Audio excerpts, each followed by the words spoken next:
Please like this video. It will really help this story reach as many people as possible. Thank you so much for your support. I came home after a 12-hour shift and a busted alternator, shoes gritty with road dust, and she was waiting at the kitchen island like a loan officer. No, how was your day?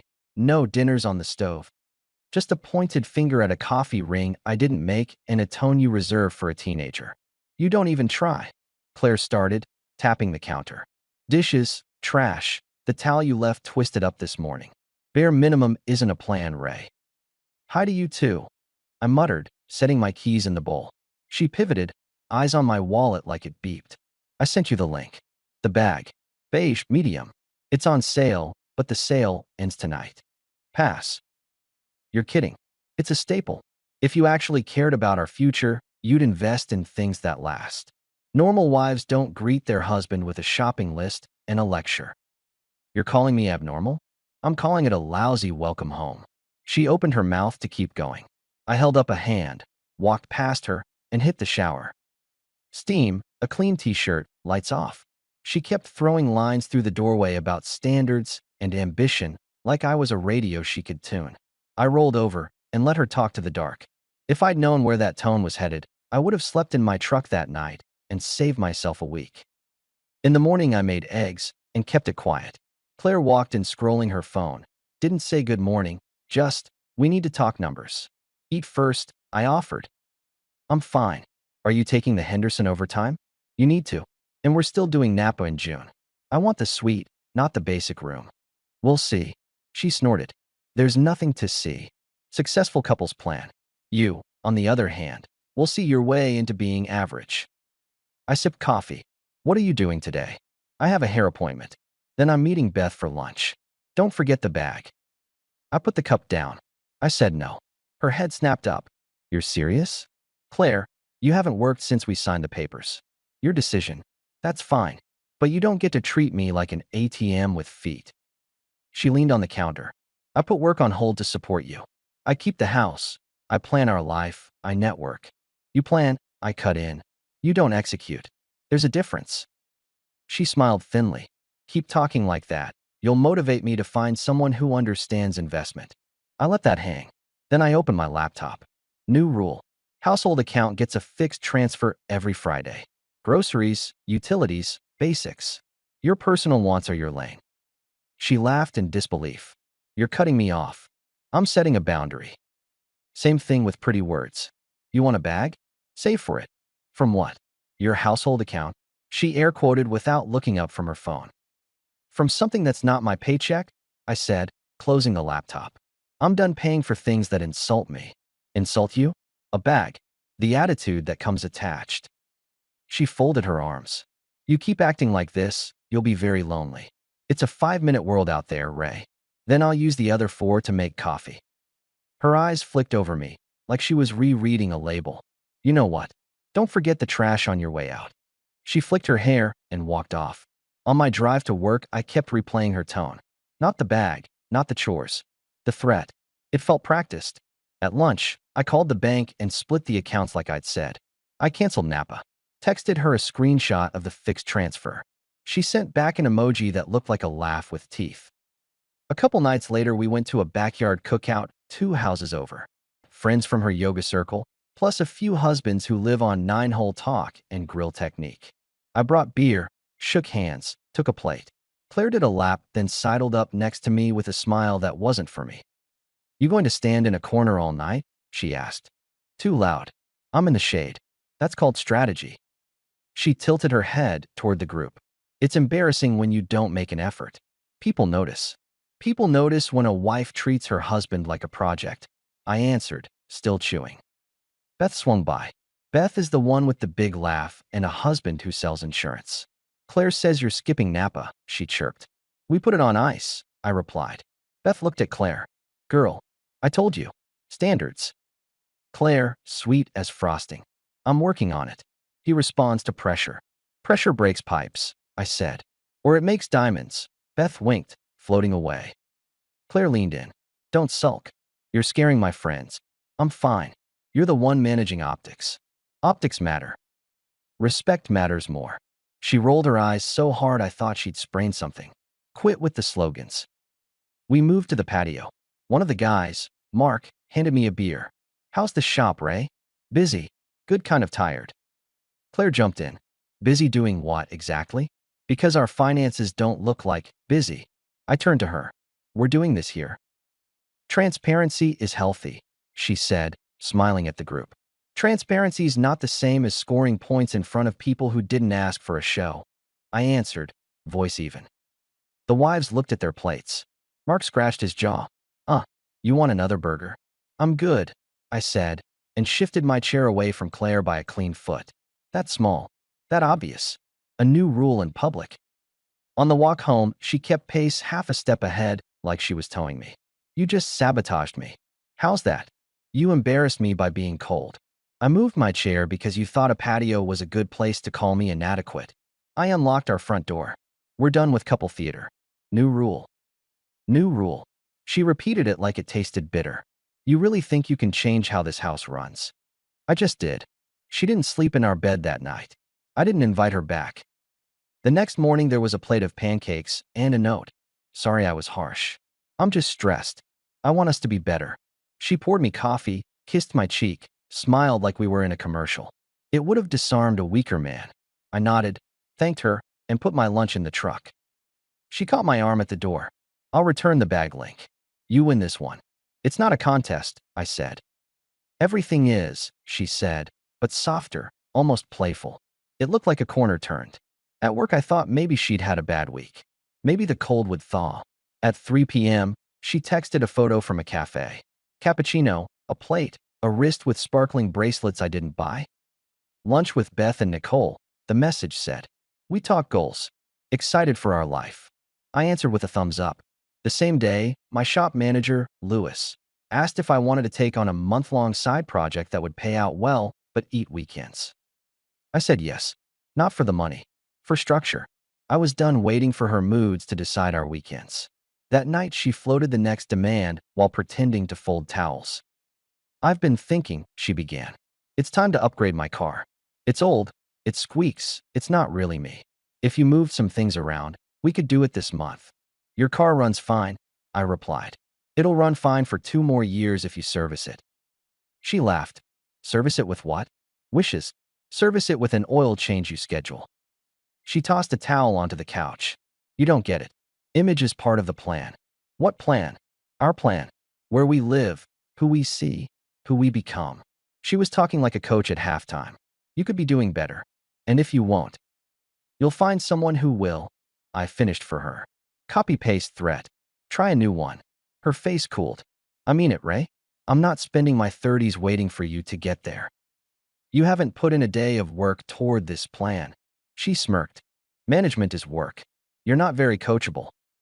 Then draft someone else, I said, and walked to my office to book a hotel for a 3-day training my field doesn't require but respects.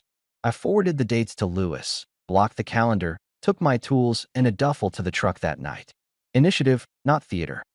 Let me pause the story for just a second. If you're still listening, please hit the like button on this video. It really helps YouTube show this story to more people. Thank you so much for the support. Now let's get back to the story. On the road the next morning, a thought kept tapping like a pebble in a shoe. Where did that 5-minute line come from? That's not a spontaneous insult. It's a borrowed script. If someone's promising you a better ride, you drop hints like that. I pulled into a rest stop and, without overthinking it, called a discreet PI an old neighbor had used for a custody investigation. We talked 20 minutes. I answered questions. He told me his rate.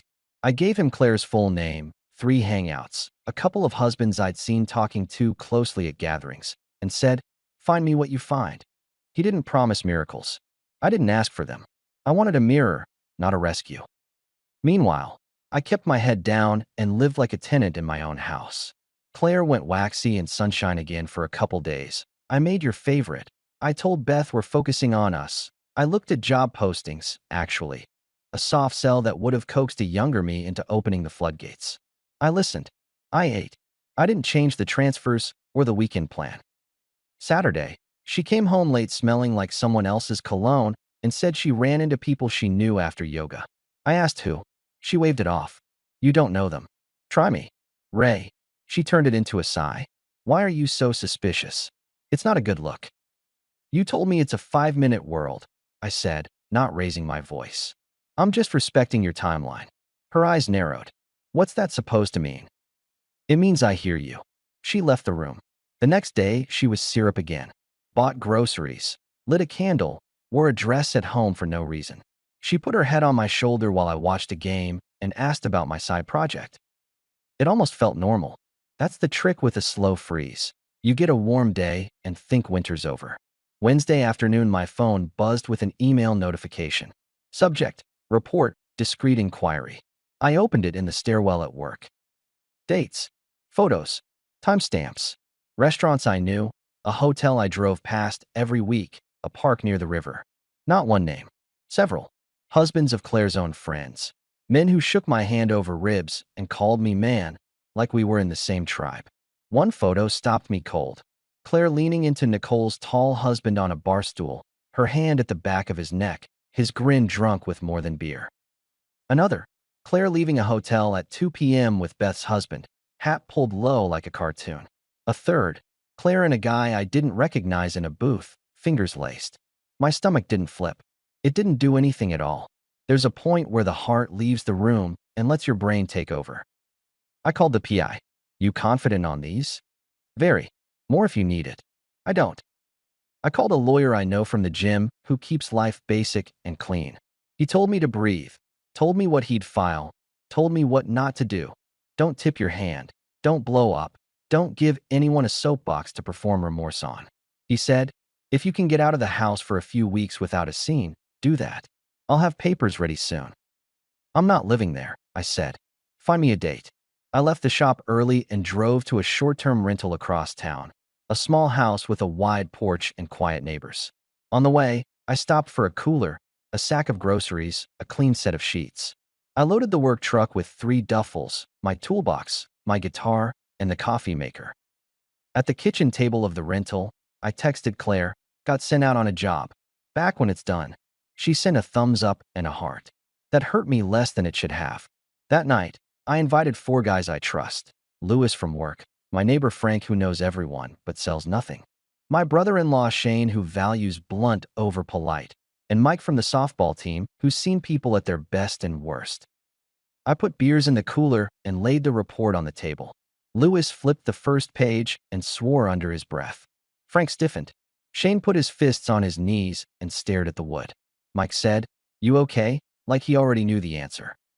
"I'm okay," I told them. "I'm done." Louis tapped the dates. "How did you keep from?" "I had the lawyer on the phone an hour after I saw it." "Good," Shane said. "Because if you'd asked me first, I'd have told you things that wouldn't help your future." Frank looked at the door like he expected someone to bust in. "You sure you don't want to talk to her?" I finished. "No. She's been making speeches for months. I'll hand her facts." Mike pointed to a photo. "Is that?" "Yeah," I answered. "Beth's husband." They all got quiet again. Then the questions turned practical. "Where are you staying? Who else knows? Do you need help moving the rest?" I showed them the porch. We carried in a mattress topper like a team. No drama, just men doing weight-bearing things. The next day, I changed my direct deposit routing, set up a P.O. box, and forwarded my mail. I slept like a rock for the first time in 2 months. A week later, my lawyer called. "I've got everything. You can serve." I drove home at 6, papers in my bag. Claire's car was in the driveway and music leaked from the open windows. Talk, laughter, women's voices. Her friends, the same ones whose husbands were in the report. I walked in with a calm I didn't feel like practicing. The living room was a brunch scene switched to evening. Wine glasses, charcuterie board, shoes kicked off under the coffee table. Claire didn't look at me first. She kept telling a story with big hands like she was the heroine. Beth sat on the rug, Nicole opposite. 2 other women I'd seen a dozen times. When they finally saw me, it was like a record scratch in a movie. "Hey," I said, loading my voice with the polite cheer of a guy who can leave at any time. Claire paused and turned just her head. "You're back already? That was fast." "Shame." "Not even a hello," I smiled. "Darling, aren't you happy to see your husband?" She didn't return the smile. "You're a husband I can replace in 5 minutes. So, not overly." The room hummed with the small electricity of witnesses. Beth nodded, lips tight. Nicole tilted her glass. I took a step in, looked at the group, then at Claire. Ladies, help me out. When she says replace, is she referring to your husbands? Because if we're on a clock, I need to know who's up next. Beth's mouth dropped. That's low. Nicole shook her head. We're not buying that garbage. Work harder at home, Ray. You're making it weird. Claire went still, the edges of her smile glued on, eyes glossy and too wide. For a second, no one breathed. I chuckled, raised my hands. Relax. I'm messing with you. Claire let out a laugh that wobbled. He's joking. I let the laugh die. Although I can't think of another reason she's been meeting your husbands at nice places during the day. I set a fat envelope on the coffee table. Photos slid out like receipts. Silence hit the room like a plug pulled. Beth's eyes jumped from one print to the next, then to Claire. How could you? Nicole snatched a photo, her fingers trembling without drama. We were friends. Claire shot me a look that could cut drywall. Ray, this is out of context. Which context fits a hotel at 2 in the afternoon? I asked, picking up a shot of her and Beth's husband walking out the automatic doors. Beth stood. You met him at. You knew I was at work. It wasn't like that. Claire tried, palms up. We were talking. He's been unhappy for a while. And the best place to talk is a room with a lock. Nicole said, but it wasn't a question. She flicked another photo at Claire like a card. The two other women who'd been quiet started in. I told you she was. No, you said she was stressed. Stressed people don't. With my husband, Claire? Claire tried to corral the room with her hands. Everybody, calm down. It's been a rough month. I made mistakes, but... Beth stared like she'd just seen a real face under paint. Mistakes. She grabbed her bag and keys. You knew I trusted you. You sat at my table. She looked at me. Ray, I'm sorry. I thought you were being cheap. You're not. Nicole turned to me, eyes wet and furious. Thank you for not letting us walk around blind. She didn't wait for an answer. She walked out. The others followed, one of them whispering, I can't believe this, like a prayer. The door closed softly because women like them don't slam. Claire and I stood in the wreckage of her little stage. She found her voice and tried to swing it like a bat. You set me up. You humiliated me in my own home. You did the heavy lifting, I answered, picking up a photo and sliding it back into the envelope. I just brought lighting. You don't get to judge me. I'm not judging. I'm acting. I pulled the second envelope from my bag and held it out. You're done here. Pack what's yours and leave. Papers are inside. She didn't take it at first. When she finally did, her hand shook. She flipped the first page, laughed a tiny flat laugh, then flipped again. You can't kick me out. My name's on the deed. Your name is on photo after photo meeting other men while lecturing me about ambition. Call a car. You're not taking mine. She set the papers down on the counter like they might explode. Then she swept around me and stomped down the hall, hitting drawers like drums. 10 minutes later, she was back with a suitcase. She grabbed the keys from the hook. Leave them, I said, not raising my voice. She scoffed. We'll see what's mine when the dust settles. We will, I replied, and held out my palm. She tossed the keys so hard they stung. She called for a car. She waited outside without looking at me. 2 days later, she called from a number I still had in my phone. Why aren't my cards working? My rent is due. I let the silence sit a beat. Because my money stopped following you home. You can't just do that, she hissed. I need to live. You said it's a 5-minute world. Use it. I ended the call and blocked the number. Petty would have been a speech. I gave her a dial tone. She tried the soft approach next, because that's how people operate when doors close. She came by the house when she thought I'd be weak, crying at the doorbell, whispering apologies to the security camera. I was lost, she said through the speaker. I wasn't myself. I didn't answer. Then she came as a storm, pounded the door. You owe me a conversation. I didn't know her a thing but the paperwork she already had. She left notes under the mat. I didn't read them. Finally, she brought it to my job. That's the part that could have made me look selfish if I'd blinked. She came in mid-morning with a face ready for a sympathy marathon, marched past the front counter and into the bay, and started crying to an audience I didn't invite. Ray, she said, hands out like she was presenting a broken vase. We can fix this. Lewis stepped between us until I nodded. It's okay, I told him. Give us a minute. She looked around at my team, soaking them in. He left me without a word. over a misunderstanding. She turned to me and turned the volume up. Tell them, Ray. Tell them what I did that was so unforgivable. I wiped my hands on a rag and leaned on the workbench. You met several married men off the clock and got very comfortable with them while telling me to be more ambitious. No, she said too fast. I had lunch with friends. Friends who wear wedding rings that match women sitting in our living room. I added. Friends who checked into a hotel with you at 2 in the afternoon. Her mouth worked. She glanced at the guys. Men who can tell the smell of a lie the same way they can tell a burnt clutch. Mike happened to be dropping his car off and stood near the door, arms folded. He raised an eyebrow at Claire like, your move. It was nothing, she insisted, quieter now. I got carried away. I was hurt. I needed attention. I kept my voice steady. You can get attention somewhere else. You don't get access. She reached for my forearm, but I moved it to the side and picked up the clipboard. You need to leave. Please, she whispered, and tears came, big, showy, blurring the edges. The guys looked at their boots, not out of pity for her, but out of respect for me not making a scene. Lewis cleared his throat. Ma'am, this is a workplace. You gotta go. She stared at him like he was furniture that had spoken, then at me like I'd be the one to rescue her from a mess she built. I nodded at the door. Don't come back here. I added, not harsh, just final. She left in a slow walk that wanted to be a stagger, and the room exhaled. Lewis came over. You good? I'm good. You want me to call? No. We're done. He nodded, squeezed my shoulder once, and we went back to work. That's the thing about good men. They don't need paragraphs. A month later, the filing was finalized. No drawn-out theater. The facts were heavy enough to sit on their own. She didn't get the house. She didn't get the truck. She didn't get a pipeline attached to my bank account. Beth texted a week after the living room incident.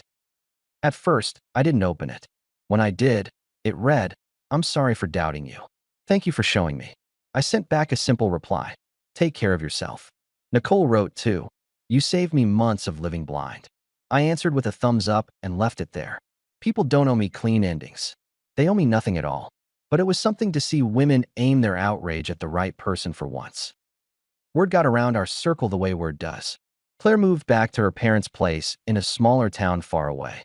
A mutual friend ran into her at a pharmacy and said she was figuring things out, which is the polite way to say the safety net didn't hold the way she thought it would. I didn't cheer. I didn't need to. I kept the house, then decided the silence there was too loud. I sold it and bought a smaller place with a workshop behind it, a spot where the morning light comes in clean. I upgraded my truck when it made sense, not because someone gave me a deadline. I took a fishing trip with Frank and came back with more sun than fish and liked it that way. I replaced the old couch with a sectional that would fit friends, not arguments. I started going to the gym at 6 a.m. because it calms my head before the day starts. I learned to cook 3 solid dinners without a side of negotiation. People ask if I'm seeing anyone. I'm not. Not because the door is locked, but because my chair is pulled back just enough for me to see a person clearly before I offer them a seat. I don't chase warmth anymore. I make it. Last month, I came home from a long day, dropped my keys in the bowl, and stood in my kitchen. It was quiet. It wasn't lonely. I made coffee for tomorrow and set it to brew at 5. On the counter sat a note from me to me. Schedule oil change. Call Lewis about Saturday. Pick up charcoal. The kind of list that fits a life I can respect. There's a memory that tries to climb in sometimes. That night with the photos on the table and the way Claire laughed on reflex after I said I was joking. It comes with a side of could I have stopped this earlier? Sure. I could have set rules at the first cold stare, asked better questions at the first social dig. I could have asked where she learned the 5-minute line. But that's the thing about lines. They're useful even when they hit late. They tell you where to cut. The last words I said to her in our house were simple. She threw them back at me a dozen ways. I still mean them. You don't get access. That's the whole speech. I didn't need a better bag. I needed better boundaries. Now I've got them. And when the day hands me somebody else's timeline, I don't argue. I check my watch and I walk. Our story has come to an end. If you've made it this far, how about subscribing to our channel? It helps us immensely. I've selected 2 other videos for you that I'm sure you'll enjoy. Feel free to click on them. I'll be waiting for you in the next story. See you soon.